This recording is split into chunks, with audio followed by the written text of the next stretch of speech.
Hi, my name is Greg Howland from the ECC Auto Tech Department, and today we're going to be talking about drum brakes. Today you're never going to see drum brakes on the front of a car, but occasionally you will see them on the rear of either a base model Asian truck or even some American cars. So the first thing you're going to see is the brake drum. Okay, to get it off on this model is super easy. It's just a matter of pulling it off. On some models, though, you're going to see some holes in here, some threaded holes. And all you need to do is take a threaded screw and screw them in, and it'll jack itself off. That's very common with Toyota Tundra, Toyota T100. So let's see what we have behind here. There's the drum. Now, this was inspected before, and the friction was all fine. These are actually relatively new drums. And we took a mic to it, and it was true. It was not out of round. It was not egg-shaped, if you will. So the first thing you see is a whole lot of springs, and these hold down the shoes onto the backing plate. First thing I like to do is remove the springs and then take it out as a unit.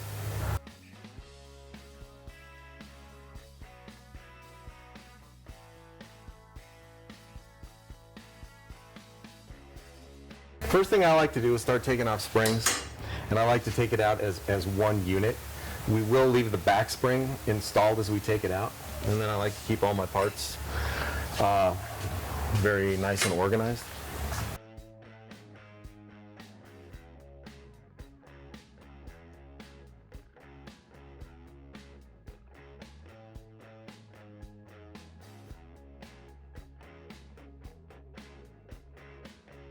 And now we're at the point now where we're going to take the shoes off the backing plate, and it's done with these hold-down springs. All it is a twist,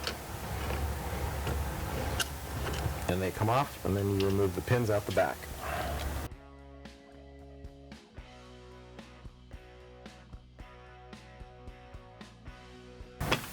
And now they just lift out.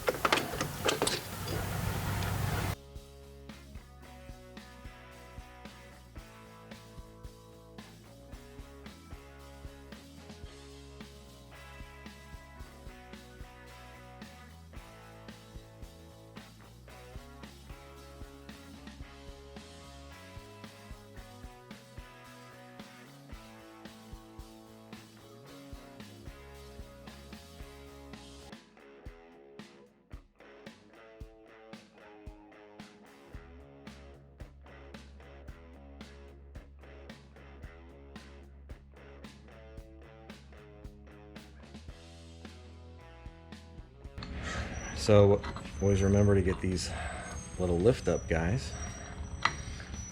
Get the new shoe. Be very careful with the friction on the new shoe.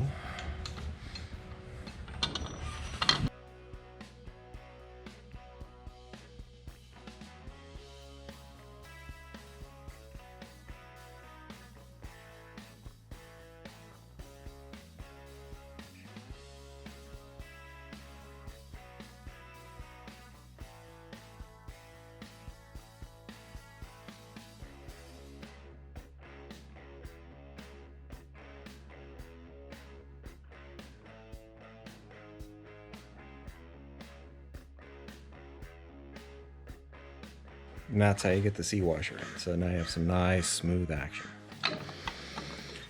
Okay.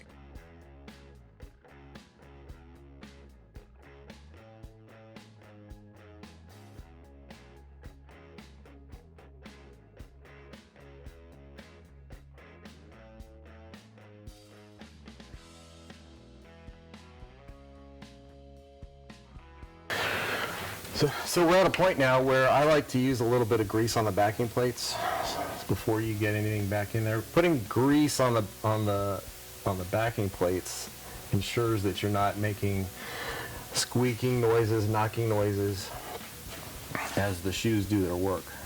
And you want to use a very tacky grease.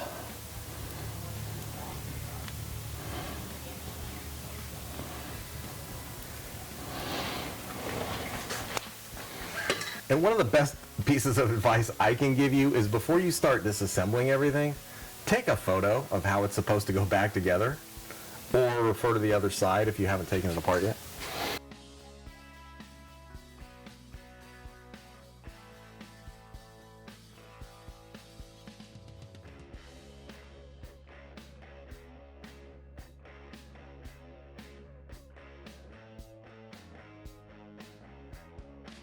So now as we put it together, we kind of try to make it easy on ourselves, knowing that the springs are going to want to, it will make it easy on us because it'll keep everything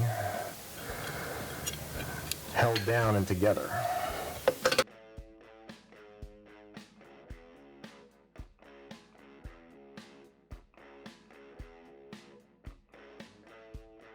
Now let's go ahead and put the bottom spring on.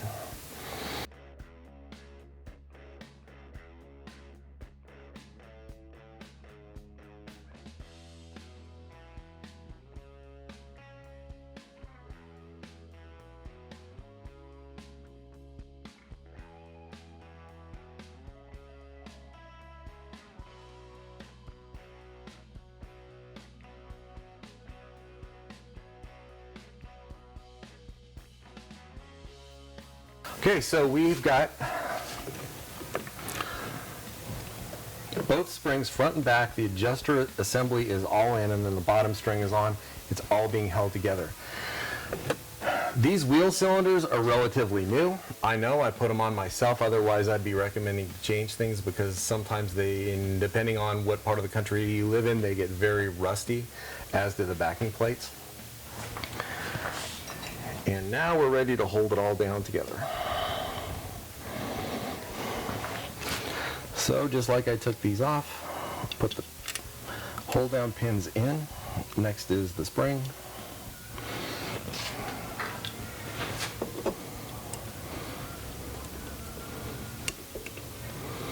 You could really do these with your hands if you had to.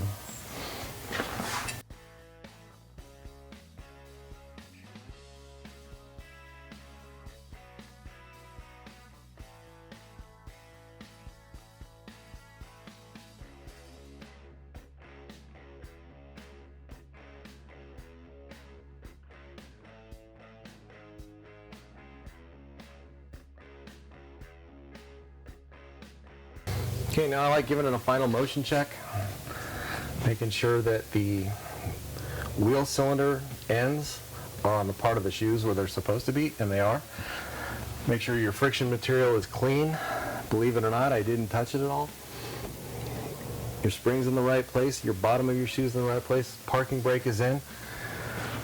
Let's adjust it for the, let's see where we are with the drum.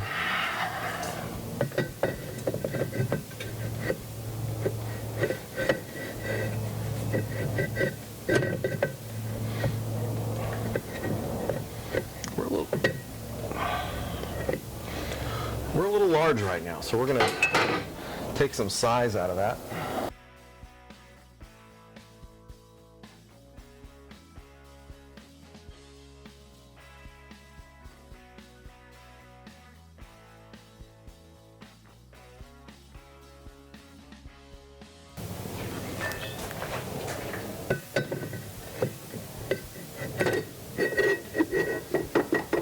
Okay, now I need to give it a little bit more. So I'm taking the adjuster. Sometimes the adjusters, you can get to them from both sides. This model car, you can't. It is a self-adjuster, but I just brought those shoes out a little bit to see where we are. It